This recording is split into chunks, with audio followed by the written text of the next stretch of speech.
Hello, everybody. This is Mo Elias from Big Apple Art Gallery and Framing.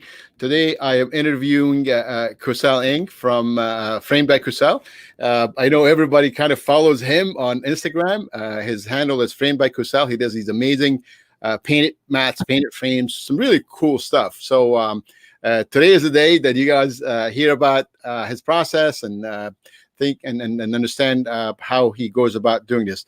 Kosal, I'm going to bring you into the screen in a minute. Kosal, hi, how are you, man? Good. How are you, Mo? Hi, Good. everybody. Happy 2021. Same to you. Same to you. Hopefully, it's better than 2020. I don't think it's gonna get worse, right? I mean, we're at the bottom, right? So all we do is it's gonna go up. It's gonna get better. Yeah, for sure. All right. First question first, because we're having a debate about how do you pronounce your first and last name. Tell me, how do you pronounce your name? Okay, my first name is pronounced Kosal, Uh-huh. like co-worker, and Sal. Sounds a little Italian at the end there. Kosal. Kosal, and the last name is Eang. Kosal Eang. There you go. Yeah, So that clears that up. So tell me a little bit about your background. I read your website. It says you've been in the industry for 20 years and you've been at big shops, small shops. Give me a little bit of background about yourself, please. Yeah, so I started my while I was in college. I worked at a not a franchise, I think corporate owned, for a couple of years in college there, and then I stuck with the same. Well, I worked for the same company for, I would say, 6 or 8 years. I can't remember exactly, but it's Corners, and some of the members were part of that come from the same company, like John. Hopefully he wouldn't mind. Is it Harry Gaston? Harry Gaston, Sure. Yeah. And so I worked on that end, and then Corners has transitioned into something else where another company, I think Framed Picture Enterprise, have taken over. Uh-huh. They move into more the high, Corners when it started, I think it was doing good things, meaning focusing on art and how people were well trained. Mm-hmm.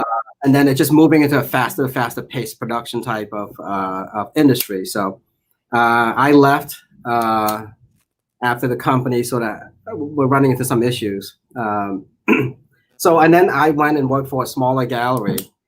And from working for the small gallery is when I realized I can open my own shop, right? Because when you come from a corporate, a larger volume industry, it seems like a major undertaking. But after seeing how a smaller shop operate, I started to think that I can do it.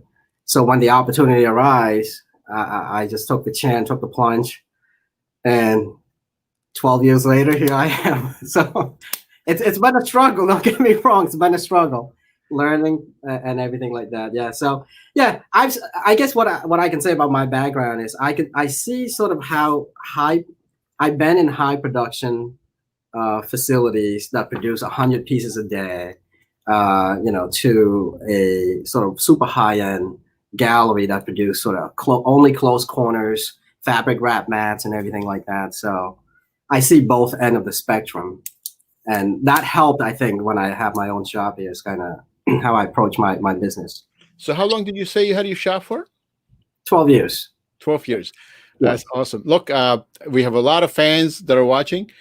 Susan Bunny says, I am so, and she spells with several O's, I'm so happy to meet Kosal. Meet everybody. I know. So we have a lot of fans. So look, I want to go and I want to ask you some questions.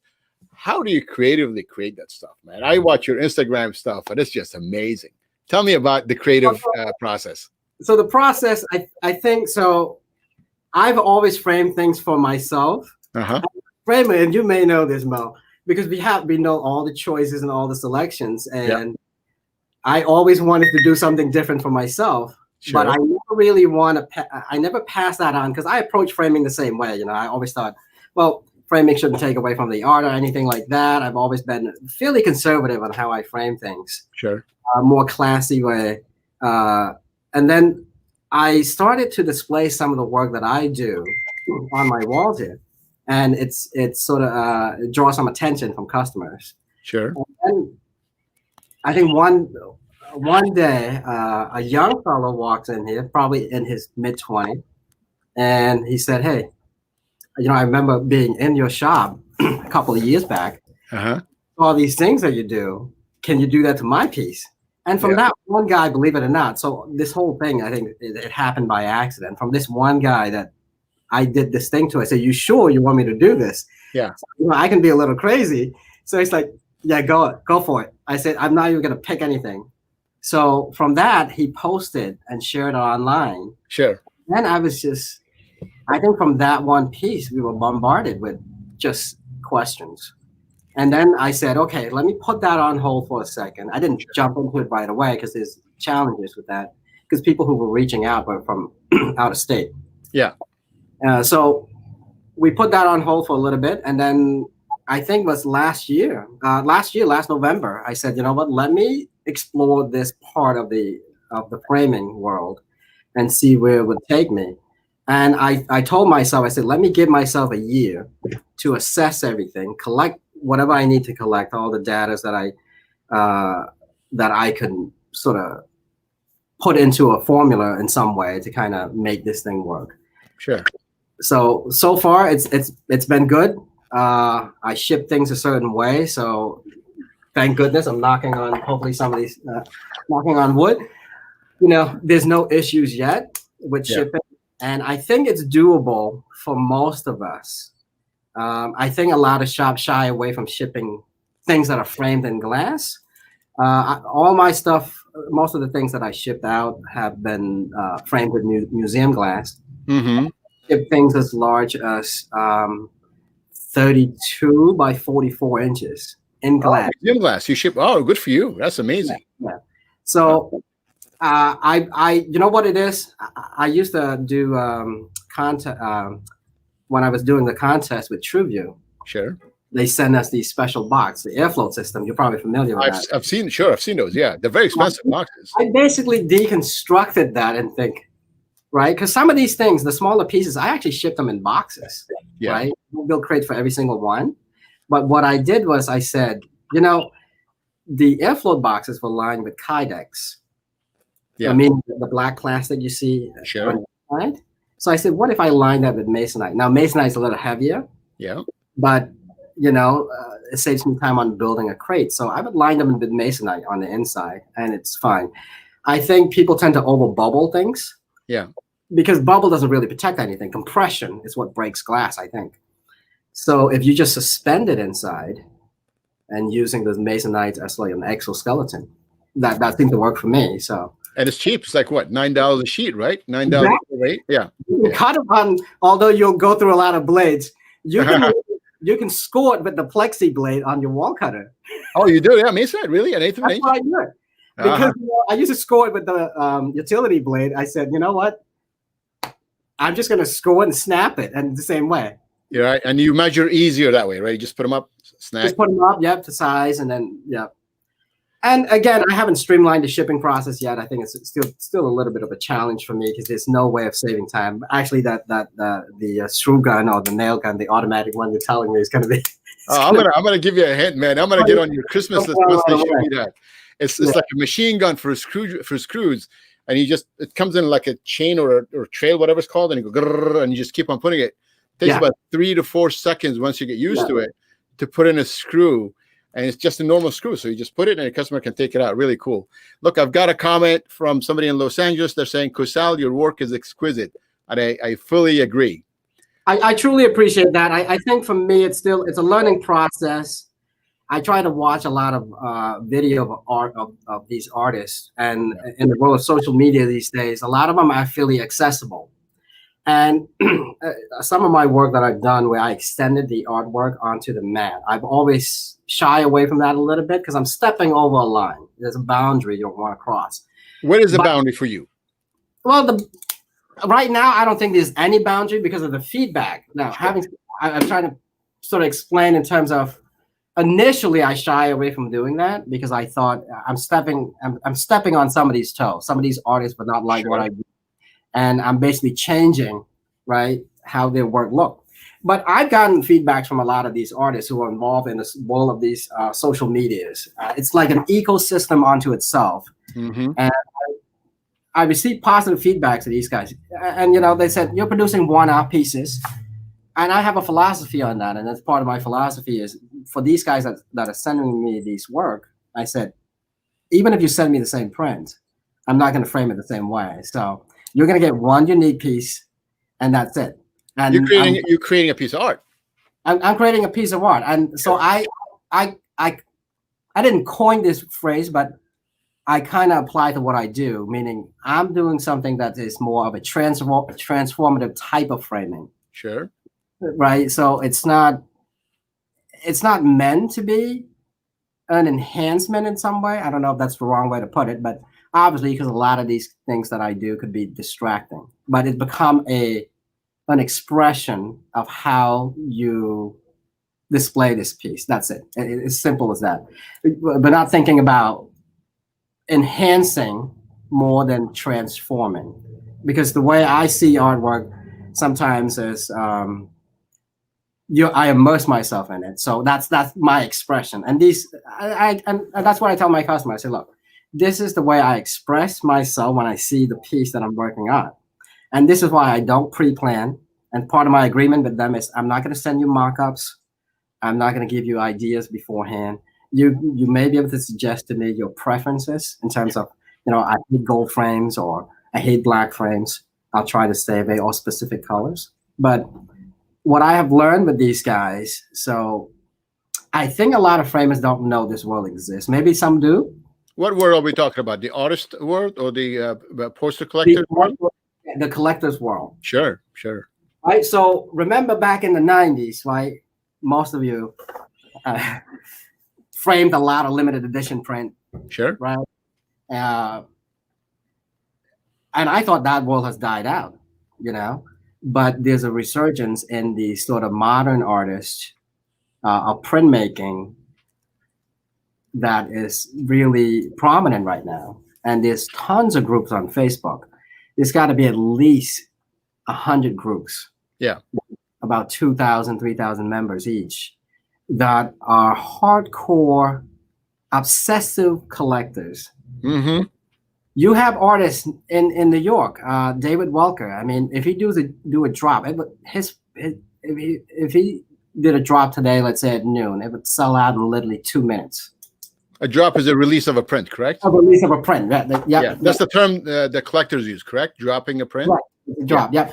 So the other thing too is the secondary market, right? Mm-hmm. So part of the reason why this ecosystem has existed, the collector. Let's just say a piece of art drops at $100 and you're able to purchase it. By the end of that week, it can double or triple in price. Wow, nice. Yeah. So, and Martin Watson, who's in Europe, he's a graffiti artist. His print, it's like $3,000-$4,000 now from $400 drop. So once you start framing a bunch of nice artwork, you become a fan of that genre and become a fan of art. Have you? I become a collector. So that's a slippery slope. I have immersed myself so much into their world. Yeah. And become one of them. I believe it. Sure. That's what happens to me. Sure. Yeah. I started collecting their work. Matter of fact, it's gotten so bad that my wife had to stop me. I bartered some of these guys for framing. To collect some of the stuff I'm collecting. Bad idea. So, but you know what I like about it, I think, is once you immerse yourself into their world, I think for me at this point, that may change in the future, but I think for me at this point, I'm involved in such an ecosystem that I don't see my work drying out sort of anytime soon, So, you want to take customer? No, it's okay. You have somebody there? Yeah. So I have a question for you. So I follow your Instagram account. I went to your website. Sure. Do you frame diplomas? Do you use black frames? Yes. Every day is what people don't see, right? I'm sure everybody does the same thing every day. Frame diploma, graduation pictures. Yeah. All day long. Jersey. So you do, right? Yeah. So that's not what you do every day, correct? Yeah. So I want to sort of explain that to people too, I think, and I should pass this on to some of my collectors eventually. I think people forget I have two sides of the business, meaning one, I consider what I call the online business or the world of social media business, and then my local demographics. Sure. So I frame the normal everyday stuff with a shorter turnaround time. Right now, we're fortunate enough to be busy. Yeah. We're about 4 weeks out, but my online business is separate. That's your fancy artsy one of comedy Right. stuff you Yeah. create, right? That's your online stuff. Yeah. So it takes longer to do that kind of stuff. So my turnaround times on those are a little bit. I sneak those in between my what I call my day job. Or your day job is framing what I frame, and you're Oh yeah, yeah. sure. Well, that's the thing. I mean, don't get me wrong. I can literally at this point now, because my operation is much smaller, right? I can close up my local shop and still survive on the online. I just didn't want to put all my eggs in one basket, because when you're involved in an ecosystem, there's a danger in that. Right? One wrong move, one bad word of mouth could destroy you. So you have to tread that very lightly if you want to get into this kind Especially of online. Online is a tough world. Yeah. Words get very, very fast. So you frame regular stuff like I do, like most framers do, and you frame the fanciest stuff. But your feed on Instagram and your website, your Facebook, I don't see any of that stuff. Do you do that on purpose? I do that on purpose. That's correct. Partly, remember now, we're in the world of social media. And again, I used to hate social media, meaning, because I post a normal everyday stuff. That's something that I'm proud of. Like if I triple design a mat really nicely, the color flows so well. But it doesn't seem to get that much traction. Yes, other framers appreciate that, and I got a lot of response from framers. Yeah. But realize the public doesn't get them excited enough. So I started posting just these outrageous one-off pieces, and I noticed the trend. And then what's more important is the amount of share, right? Because it's shareable content, right? It's so unique that people want to share it with other people. That's correct. Yeah. So once that happened, those group that they share to, even if it's just only 5 shares, and believe it or not, a lot of my posts doesn't get that many share, but those groups has a lot of members. Sure. 5 shares, doesn't sound like a lot. Every time I post the content, it's almost a guarantee between 2 to 5 new orders just comes in. Oh wow, that's beautiful. So you purposely post stuff that's specific to the group you're trying to target because Correct. Yeah, sure, that makes sense. So you're branding it especially that way. Because my local customers are not going to come to me for those kind of work. Yeah. Right? Because they're going to have a need that's different than the people who are out of state. So I have to selectively decide, okay, my social media is one thing, and I do everything on social media. I focus less on my website than social media. My website is just basically a business card floating out there. I didn't even optimize it the last time I redesigned it, to be honest with you. You don't need to. Not the way you do it on social media. I spend most days and night messaging the customer on Facebook and Instagram. So that's the way they contact me. I use right now PayPal because it's safer for both of us in terms of transaction, for me and the customer. And that's how I do most of my transactions. Yeah. So look, I was talking to you a little bit earlier, and you said there's a misconception of some people asking you, why do you do this to the artwork and all that stuff? Can we go over that a little bit again, if you don't mind? Sure. Well, I started my framing career just like anybody else, right? Traditional, and you learn what to do, what not to do, the design styles and things like that.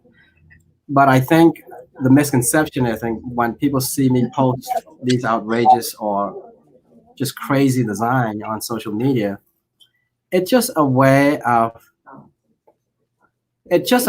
drawing attention, right? And in this case, so for me, it's not about, I call it transformative, as we talked earlier, right?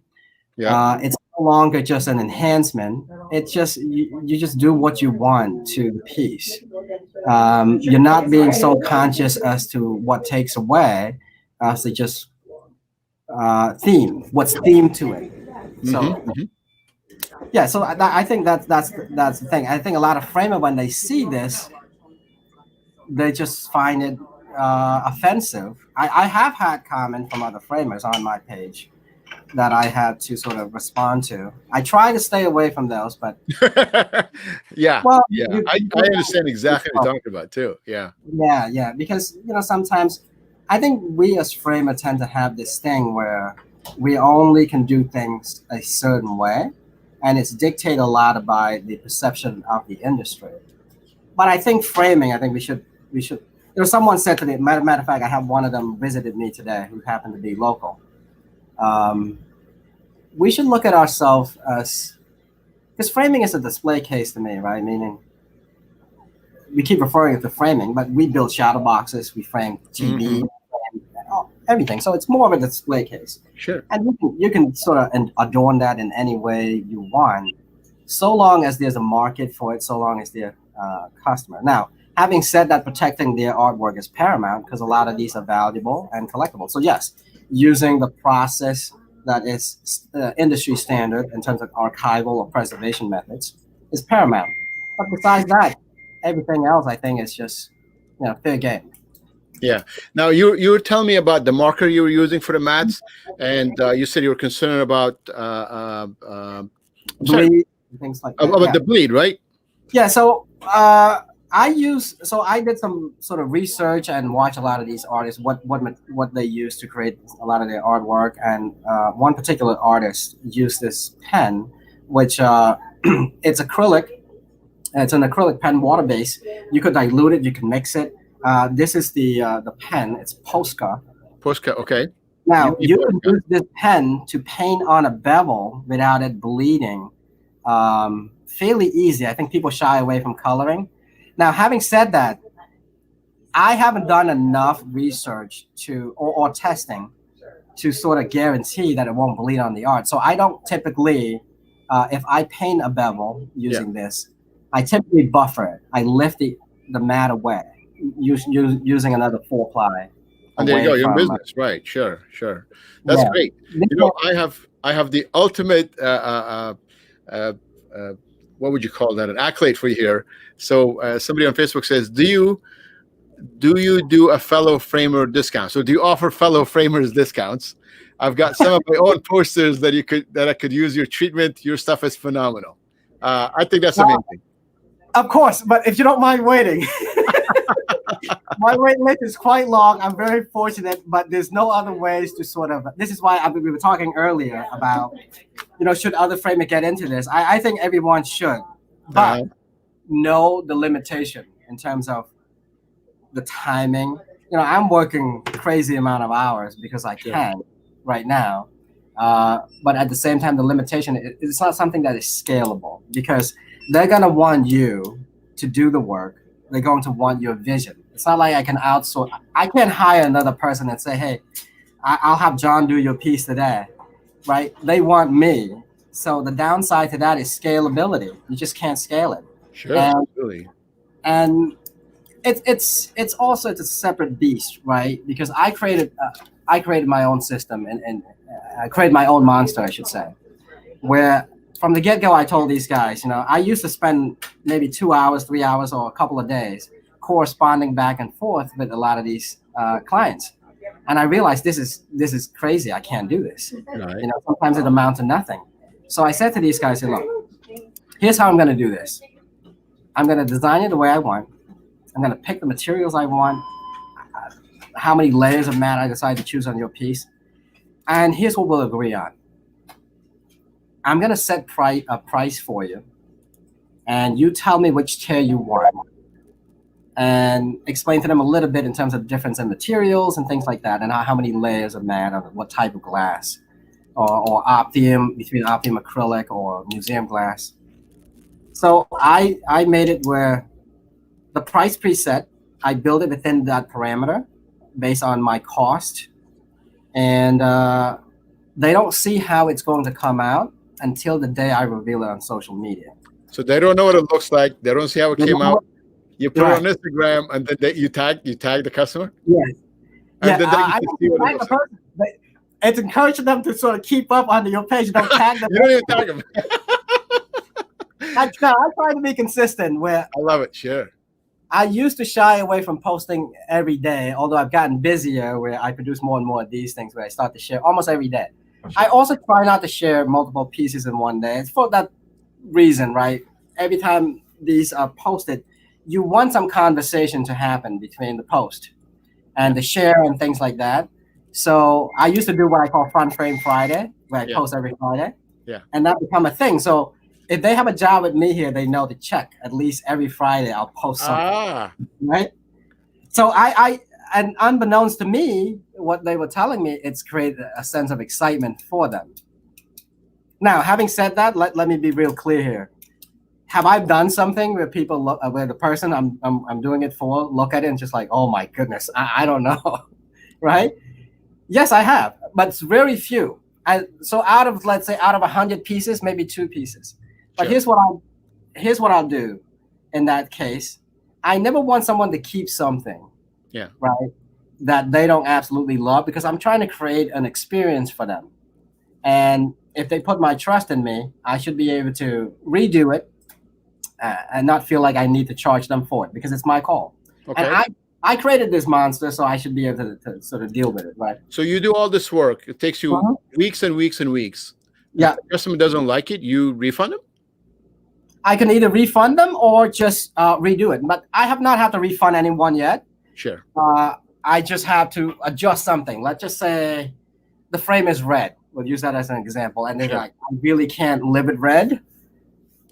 But I think most of us forget to put on this hat as framers, right? I think if we sit back and sort of think about what when we deal with a lot of people every day, Yeah. and I've been doing framing for 20 years. You can gauge customer very quickly. Most of us, Sure. yeah, you can talk to somebody even in an email, right? You know questions to ask, and you realize how particular someone is, what their preferences are. And if we stop for a second, as the moment that person walked through your door, right, you can gauge them already. I think most of us do it Yeah. without thinking. We're in some sense, we can learn people's psychology very quickly. Sure. I use that to decide if I need to show someone a design before I finalize it. And that's sort of what I've used. I become pretty known, I guess, to them now In the that community. Sure. in that community, that they sort of trust me to do it. And sometimes guys would be like, I'm not sure. But I said, let me post it and see the response. And they get a lot of positive response. Now I really like it.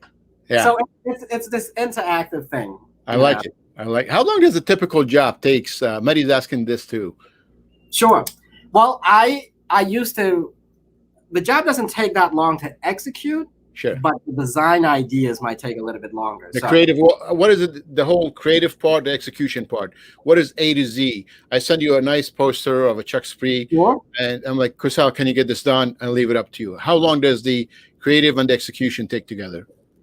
So about from start to finish, the longest job I've taken was 3 days. Okay.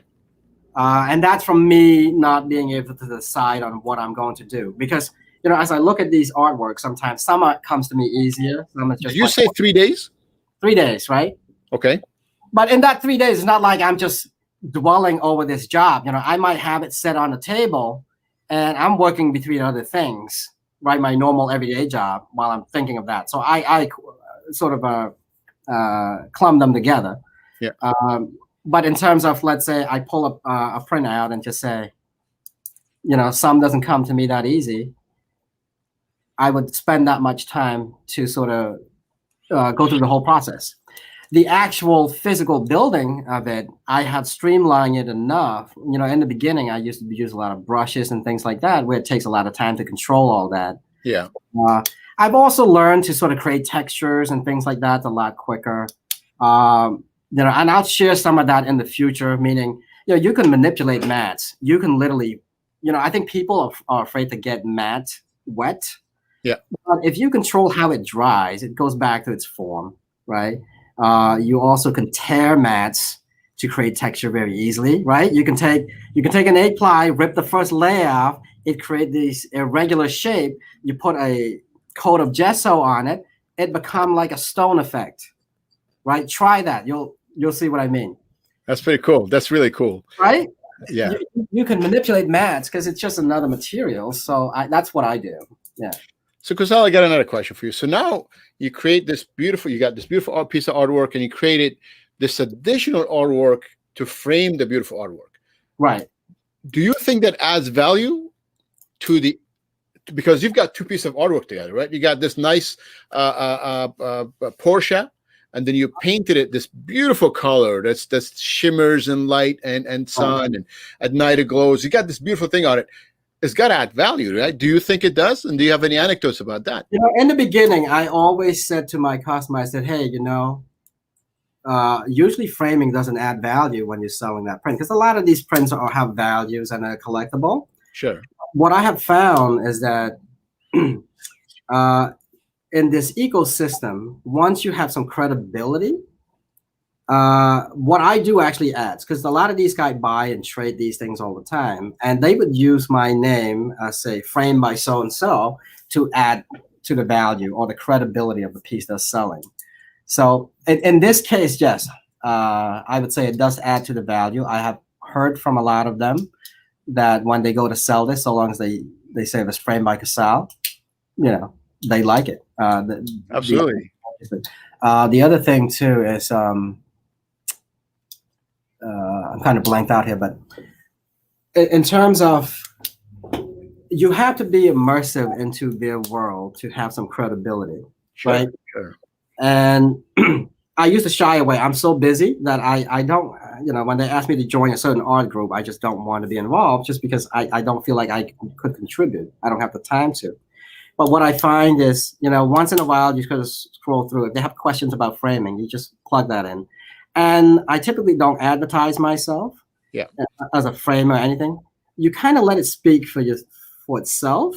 You build more credibility with them. I'm not plugging my work every time, say, hey, I can do this for you. I just simply post an image or share an idea with them, and that's it. And it's, I think it's received well that way. And you can see that in the world of social media all the time, or on YouTube, you'll see that specifically, right? When there's an advertising come out, they usually use a lot of these YouTubers to advertise product. Sure. Seem in your face, right? Yeah. So the same way, I think, but you gain credibility, I think, from that. Yeah. And once you build in, and any of you who wants to get into this world, I'll show you how, if you want to commit the time to do it. But what I want, actually, let me step out a little bit and say this. I think what we in the framing industry forget, right, that the framing industry is unique from this perspective. Mm-hmm. We are so unique as each individual shop, right? We keep thinking of ourselves sometimes as competitive to something or someone, a Michael's or a shop down the street. We're actually not, right? We're just a community of people who, what determines our success, I think, is based on how we run our business, how we produce the product. And what's unique about the framing industry, I think, is, let's say where I am, right, compared to where you are in New York. We sell to different kind of clientele. Absolutely, sure. We have different tastes. So if we strictly sort of focus on what is trendy, it may not be as effective for us than it is to some major cities, right? I'm sure Medi in California, everybody seems very cool over there. They get all the coolest things. They do all this, So in my town, I sell more rustic frames than anything. I think we should take the time to kind of understand our demographics. The same way like I'm doing for these guys online, right? It's a separate, you sort of cater what you do for who you deal with. You don't sort of, someone walking in here locally, the first thing I'm not going to show them a glossed white frame. They just, most of the times it's not effective for them. Not your neighbor. Yeah. Not exactly. Yeah, sure. Yeah. I think we're so unique in that way. And I think I hear a lot of framers have the fear, especially the smaller shop, smaller operation like myself, where they're concerned about the discount we hear from all these things, or frame bridge, let's say. We have to stop thinking of them as competitor. Oh, well, I consider them the enemy. Well, that is what I mean. No. Depends on what kind of cost clientele your shop in particular capture. Sure. It's true. It's not for everyone where, yes, they take a share out of the market. Yeah. But I think a shop like myself, I don't do high volume stuff. I can't, it's me and my wife. So it's not, I can't do any kind of volume. I used to do a lot of corporate work in the beginning, where 40, 50 pieces in a day. I realized that was just so crazy for me to do that I just shy away from that. I used to bid on jobs, you can go Yeah. on and bid on jobs. Yeah. But I decide for myself and my operation, my overhead, and the profit margin that I can generate based on what I do. It worked for me. That's what I'm trying to say about us being unique. Like Matty, he does a lot of big pieces. Giant pieces, right? Most of those pieces won't fit in our shop. Yeah. So I see the thing he posted, like, oh my goodness, it won't fit through my front door. Right? We're all unique in that sense, right? So I think that as each frame, I think decide on terms of what kind of clients the that are coming through the door, or what kind of client do they want to serve, and you can choose actually, you know. So I've got two more questions, and then the last question, I don't know if you feel comfortable answering. The first question is, have you elaborated with artists themselves? For example, the poster collectors, like Chuck Spree or somebody. Have you collaborated with them before? I have, yep. Some, and it's add even more credibility in that sense. Because I always open to that when an artist reach out and say, "Hey, I have a piece, I have a gallery, an opening. Can you do something?" Of course, I go out of my way to fit them in, because I gain credibility from riding on their coattail, essentially. And they benefit from a gorgeous frame that's probably helped them with selling the print, or building on their own reputation. It's really the word? A mutual beneficial, right? Yeah. Yeah, it is. It's mutually beneficial because it's now, having said that, I'm not going to pretend that I'm that big yet, right? Where these guys need me. But a lot of times I think what I do is so outrageous sometimes. I keep using that word because, based on some of the comments from some framers, it's outrageous. And I completely understand that it's not for everyone. But I think these artists sometimes ask me to do these things because, it's just another piece someone talk about, right? And sometimes publicity isn't bad. You hear this a lot. Now, having said that, I am mindful. I'm not out to offend anyone. I'm not out to sort of change the industry in any way. Mm-hmm. I respect it. I traditionally train in terms of framing, but I think there's another market we can capture, and I think we shouldn't shy away from doing that. I wouldn't sell myself to doing whatever the public want, but it seems to be a hobby that I got into because of this, and it's mutually beneficial for me also. My business has grown from that, so that's great. So do you have any sample pieces of your fancy artsy stuff in the shop? That's what Susan Bonnie's asking. She says, do you have the time to create anything for the store just to show off? You know what, to be honest with you, that is the craziest thing. Let me tell you a story, and I feel embarrassed when this happened. I have a guy drove here from Virginia. To see your shop. To drop one piece off. Now, a lot of my customer, because these things are valuable, I am shocked that people would drive from Buffalo, from Massachusetts, from New Jersey to come to my shop. The downside is I have been so busy. I am so embarrassed. I have nothing to show them. Nothing, absolutely nothing. The only thing I have to show them is the sample from the competition pieces that I did for TrueView. And I have collected myself probably about, at this point, 60, 50 pieces that I would feel, and I have to find time to do it. I sometimes don't have time to frame my own stuff. Sure. So yeah, I take for comfort, a sense of comfort when I realize a lot of times I'm dealing with these guys who never going to see my shop. Where I was like, oh my goodness, you drove what? I don't know, 10, 12 hours to get here, and I have nothing to show you. But he got to hang out with you. Yeah, that's the other thing where absolutely. I belong to some of these groups where a lot of them has become sort of friends, I would say, right? Yeah. I try not to mix that, business and friends. I mean, yeah. So, but a lot of them has become that, and a lot of these guys, I find that they're very they're friendly people. I think they're very engaging, and they do appreciate the art of framing. And now the other thing too, I find that a lot of these guys are obsessive in their collection. I mean, a lot of these guys have 200, 300 prints, Super and collection, sure, yeah. it's an addiction. Literally, some of these guys would.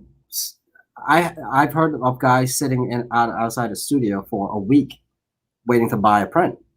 So when the framing aspect of it can add to that experience for them, I think you sort of you're like adopted into their world, right? Yeah. So I think that's what this has become for me, right? And a lot of them. Here's the other thing that I find. A lot of them appreciate all the other framers, right? So the guys who are sending me work, they're not only sending me work, they're sending some to, and I hope they don't mind me dropping their names, like Framing Devil in California, Doug, I think, right? Yeah, sure. Or Further Frames, or even Christian, right? Is Christian on here? Hardwell, I don't know, but he's in the group.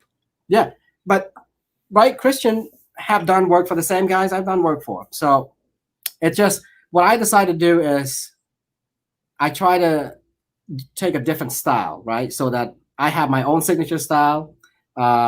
Somebody else might have their own signature style. So we a lot of these guys say, look, I have 3 prints with you. I have 3 prints with another framer, and it's all good. Oh, because they want that person's style and they want your style and they're correct. I see, I get it. I get that feedback where like, I like your style on certain things, but I don't on other. I said, that's fine, Sure. There's enough business to go around in this kind of world.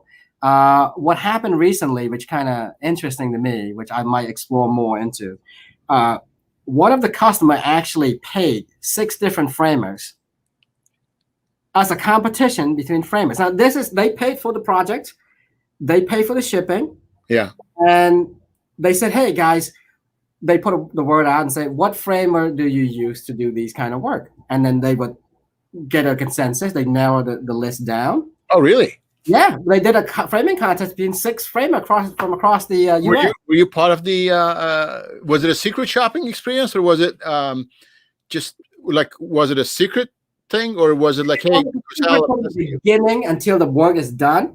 Yeah, but they did disclose who the framer are once the pieces are revealed.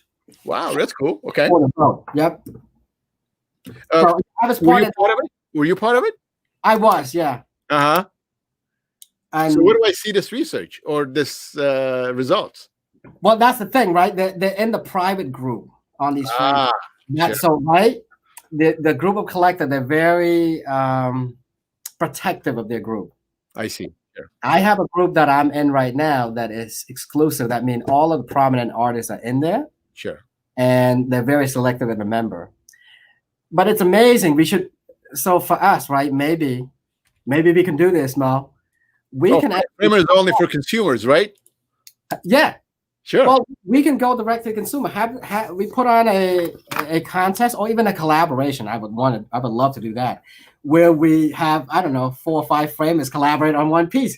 I do something, ship it out, and then we make it where the public or the customers online, social media get involved. Everybody posted on their social media, and then we get. You know what? I'm game. I'll be happy to participate and help make it happen. That'd be awesome. We need a way to tend to be. I was talking to you earlier about.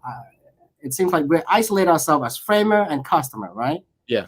But we can build that bridge. Meaning, yes, it's a business transaction, but at the same time, you involve them more. You get them excited about the world of framing.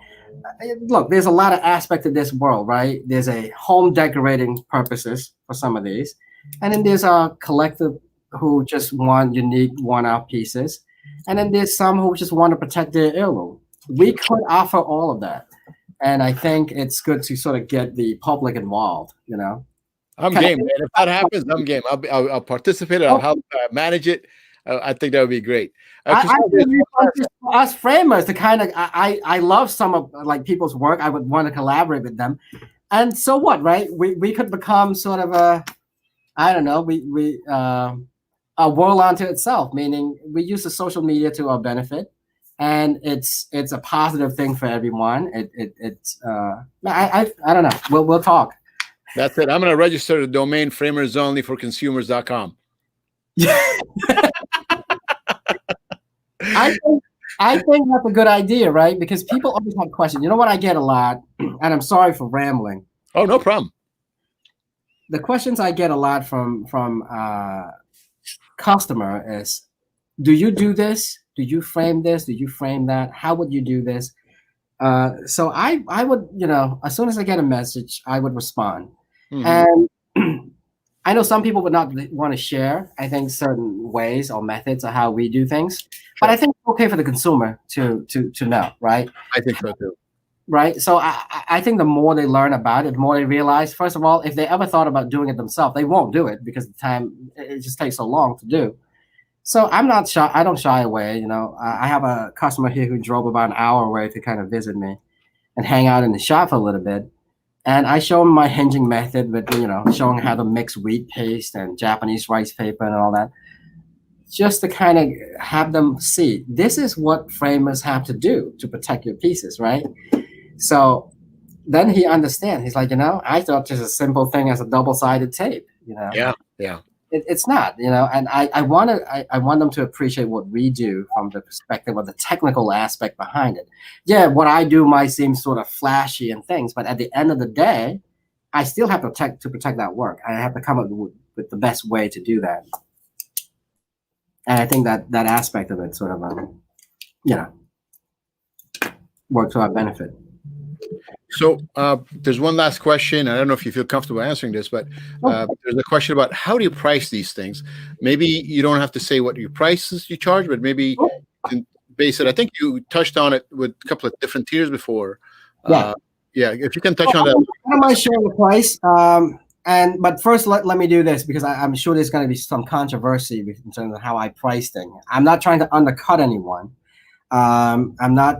It's just based on what I come up with, the formula I come up with based on.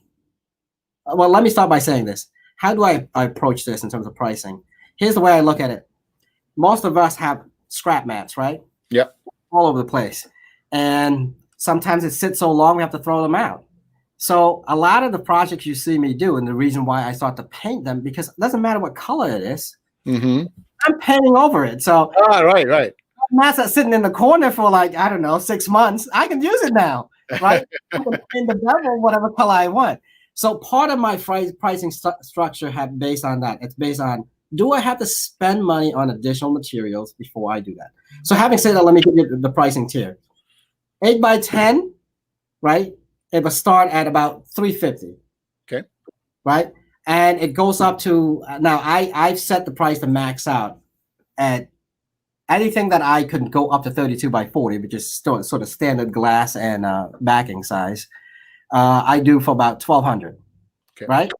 Now people look at it and say, wow, you spend that many hours doing all that for that amount of money. But you have to remember now, most of these guys that I do work for would send, as soon as I finish one, they send another one.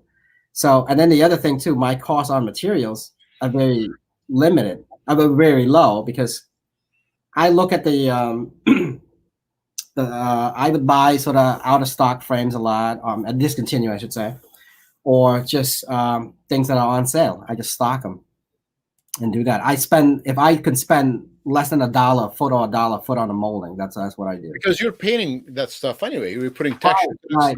Yep. Yeah, sure. And I recently even started using raw wood that you can just simply have even your local lumber who can mill it out for much less than you think.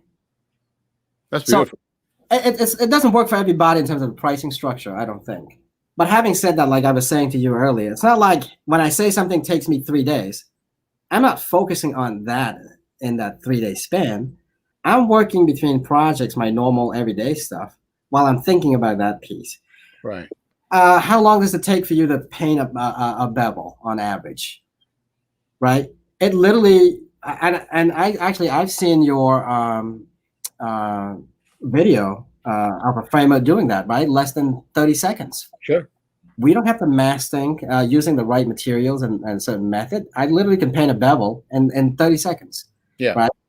So we don't have to sort of add so much in terms of labor time to it. Most of these, if I have to say, uh, I would say 4 hours. Like an 8x10, I can finish that in 30 minutes, right? Yeah. An actual build time. But a 32x40, sometimes with the hand embellishing work, yeah, it can take a long time. But I don't do that on every single one. Remember, I use a roller, and if you watch a lot of my videos, you'll see a lot of rollers, and you see a lot of just microfiber rag. I do that specifically for the speed. I can cover a lot of area, and a lot of the texture work that I do, I actually peel layers off mat. So it's just simple. You peel it off and literally take you, I don't know, 15, 20 seconds to peel a layer off and create texture, right? Yeah, yeah. The problem is the drying time. But yes, you can put a coated gesso on something, put it aside, and go on to your 10 other projects that you have to do for the local customer. So then you need more counter space, right? Because you've got 10, 20 pieces. That's going to take counter space and workspace, right? That's true. Yes. So I think my space here, I'm in a small space. I have a basement and I have a upper level. So it's about 1,600 square feet. I can only do at most 6 pieces at one time on those specialty projects because the counter space is very limited.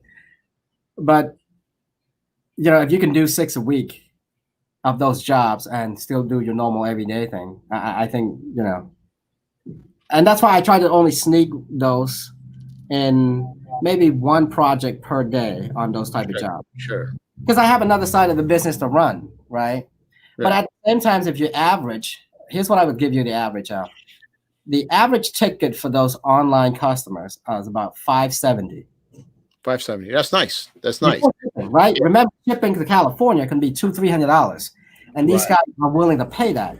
So you have to find a bridge where you're comfortable charging a certain amount of dollars, but in return, you're building a very loyal client base that you just have work for. In my case, I have a year worth of work. Mm-hmm. I wanted to close. I'm actually thinking of closing my book for a little bit just to. What happened is you're walking that fine line of something takes so long that the perception of it turns them off.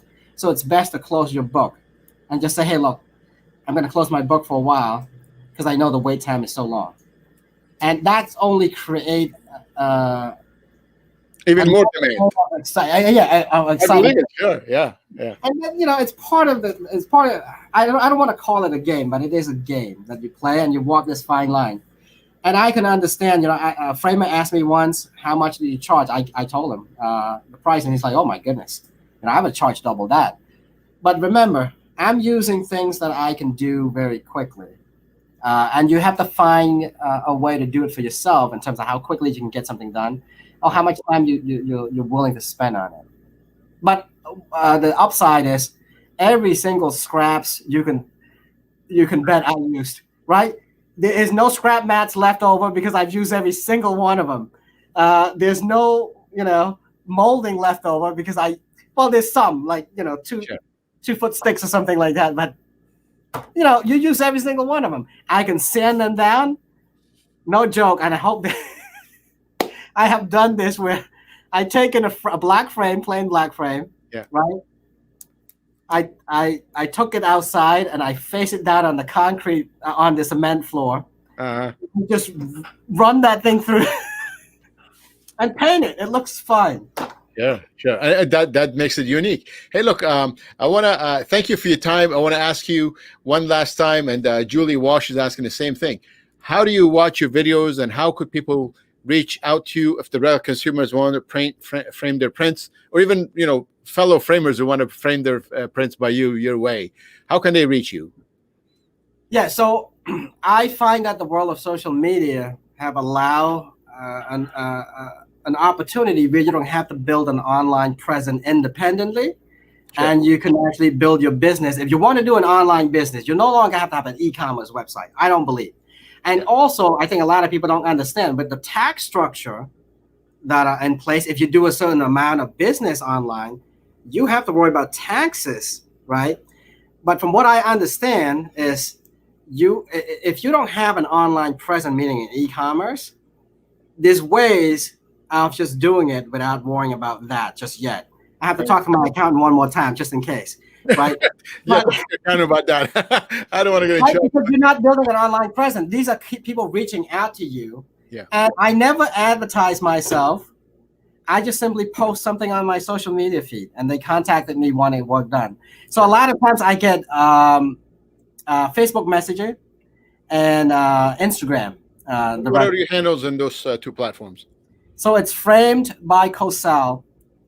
It's framed past 10 BYKOSAL. Framed by Kosal. That's perfect. Yeah. That's perfect. Kosal, hey man, I appreciate your time. Yep. I will look forward to seeing you again in Vegas. Hopefully, I don't know, January 2022, I guess, right? Yeah, hopefully. Yeah, yeah. But you're having something online, right? We're doing a virtual trade show. It's going to be in February 16th, and it's going to be all videos. And we have about 50 some vendors who want to participate, who committed to sending videos. So it'll be, it's not going to be a physical thing, but at least this is the world we're living today, right? So we're doing that, and it's going to be in about 45 days from today. Okay, sounds good. Yeah, that's Krista, good. it was good talking to you. I appreciate it. I've got one. Are you married? I am, yes. Well, I don't know, man. There's somebody says I love you. I misread it. It says love the work, Kosal. I apologize. Kosal, it was wonderful talking to you. And I wish you good luck. Happy New Year. And Happy New Year to your wife as well. Likewise to everybody. Good talking to you, brother. Thank you. Yep. Bye. Bye-bye.